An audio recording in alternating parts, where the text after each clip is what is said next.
la cosmogonie des Indiens, le fait de concevoir qu'au départ, pour eux, la création du monde, la façon dont le monde démarre, c'est que donc au début, il y a simplement une vibration qui pour eux est donc ce son Om, qui ne veut rien dire d'autre que le début de la vie. Et ensuite, il y a l'espace.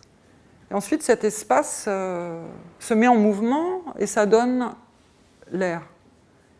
Et puis, les frictions du mouvement créent la chaleur et donnent le feu qui, en se liquéfiant, devient l'eau, qui, en se solidifiant, devient la terre. Donc, c'est un concept de la création du monde, c'est leur cosmogonie.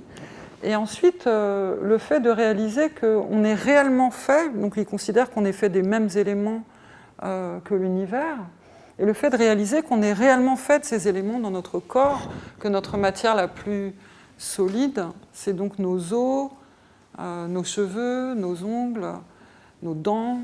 L'eau, on en est fait à 75%. Le feu, c'est nos enzymes digestifs, tout ce qui transforme l'énergie. Vous avez tous fait l'expérience que quand vous voulez transformer quelque chose, vous chauffez.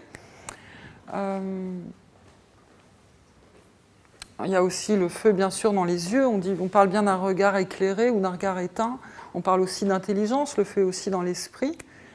Et puis l'air, je crois que transite par notre corps plus de 15 000 litres d'air par jour.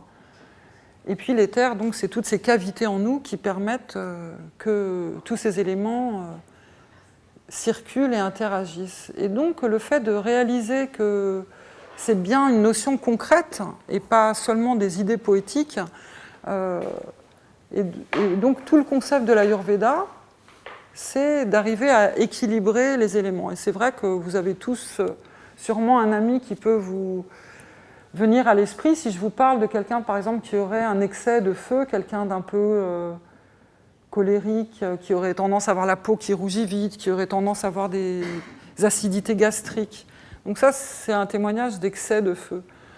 Quand on a un excès d'air, qu'on ne tient pas en place, qu'on a une mauvaise mémoire. Donc voilà, pour l'Ayurveda, déjà très simplement, on peut juste essayer d'équilibrer les éléments en nous. Donc ça, c'est la médecine. Et puis après, moi j'ai remarqué qu'il y a des postures et des techniques de respiration